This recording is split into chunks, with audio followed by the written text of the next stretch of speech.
Welcome back to America Needs Fatima's series on the angels. While their abilities are extraordinary, even more sublime is their mission. Come with me as I explore the mysteries surrounding God's most faithful ministers, the admirable creatures we call the angels. Today's episode is the true story of a U.S. Marine wounded in Korea in 1950. Writing to his mother, he told her of a fascinating encounter he experienced in the war. The letter went something like this. Dear Mom, I am writing to you from a hospital bed. Don't worry, Mom, I am okay. I was wounded, but the doctor said I would be up in no time. But that's not what I have to tell you, Mom. Something happened to me that I don't dare tell anyone else for fear of their disbelief. But I have to say it to you, the one person I can confide in, though you may find it hard to believe. You remember the prayer to St. Michael that you taught me to pray when I was little? Michael, Michael of the morning? Before I left home for Korea, you urged me to remember this prayer before any confrontation with the enemy. But you didn't have to remind me, Mom. I have always prayed it, and when I got to Korea, I sometimes said it a couple of times a day while marching or resting. One day, we were told to move forward to scout for commies. It was a freezing day. As I walked along, I saw another fellow walking beside me, and I looked to see who it was. He was a big fellow, a Marine about 6'4" and built proportionately. Funny, I didn't know him, and I thought I knew everyone in my unit. I was glad to have the company and broke the silence between us. Chilly today, isn't it? Then I chuckled, because suddenly it seemed absurd to talk about the weather when we were advancing to meet the enemy. He chuckled too, softly. I thought I knew everyone in my outfit, I continued, but I have never seen you before. No, he agreed. I've just joined. The name is Michael. Really? That's mine too. I know, the Marine said. Michael, Michael of the morning. Mom, I was astonished that he knew about my prayer, but I had taught it to many other guys, so I supposed the newcomer must have picked it up from someone else. It had gotten around to the extent that some fellows called me Saint Michael. Then, out of the blue, Michael said, "There's going to be trouble ahead." I wonder how he could know that. I was breathing hard from the march, and my breath hit the cold air like dense clouds of fog. Michael seemed in top shape because I couldn't see his breath. Just then, it started to snow heavily, and soon it was so dense I could no longer hear or see the rest of my outfit. I got a little scared and yelled, "Michael!" Then I felt his strong hand on my shoulder and heard his voice in my ear. It's going to clear up soon.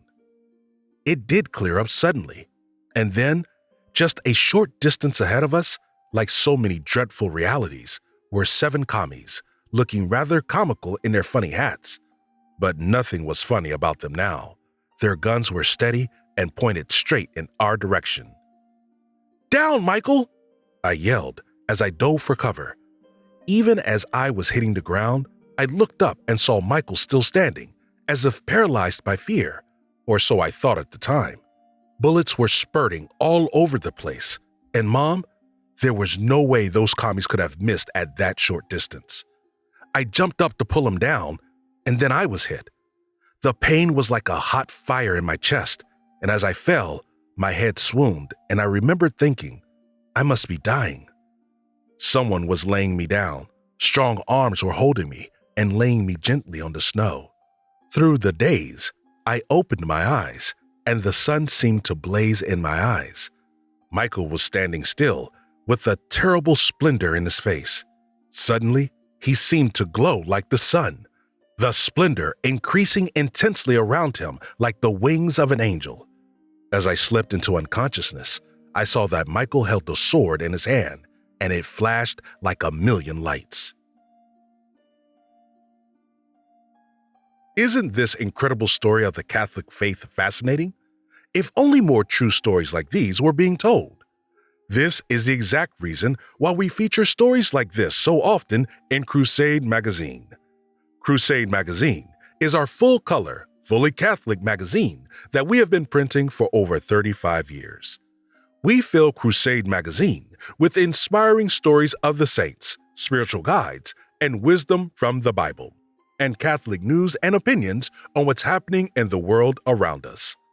Crusade magazine is one of the gifts you will receive when you sign up to become a Child of Mary member.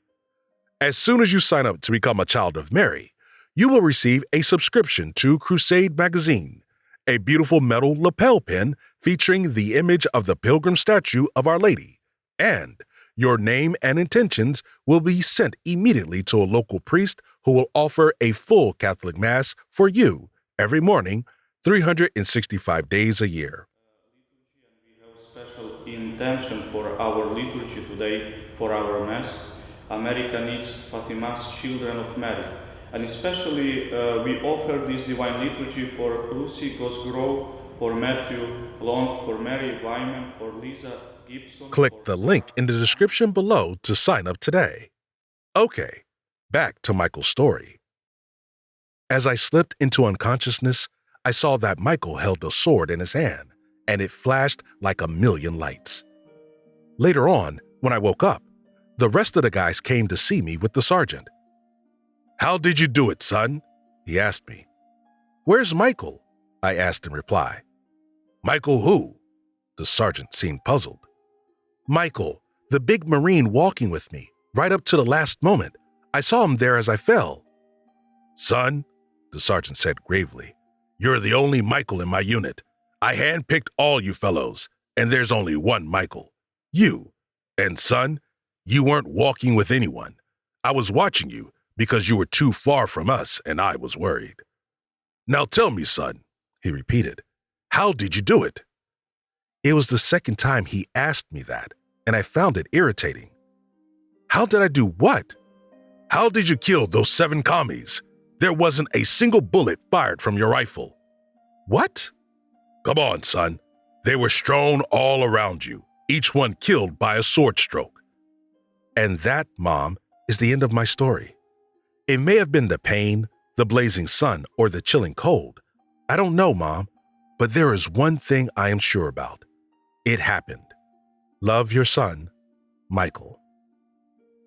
This true account, a testament to divine intervention, highlights St. Michael the Archangel's profound intercession for those who pray to him. In moments of peril, angelic forces can stand alongside humans, their presence a beacon of hope and protection. Thank you for joining me. I hope you enjoyed today's episode and return for the next installment in our Angel series. Every new Child of Mary member gets a subscription to Crusade magazine as one of their gifts when they join. Become a Child of Mary today by clicking right here on your screen. As soon as you join, we will start sending this beautiful and spiritual Catholic magazine straight to your front door. Thank you, and may God bless you.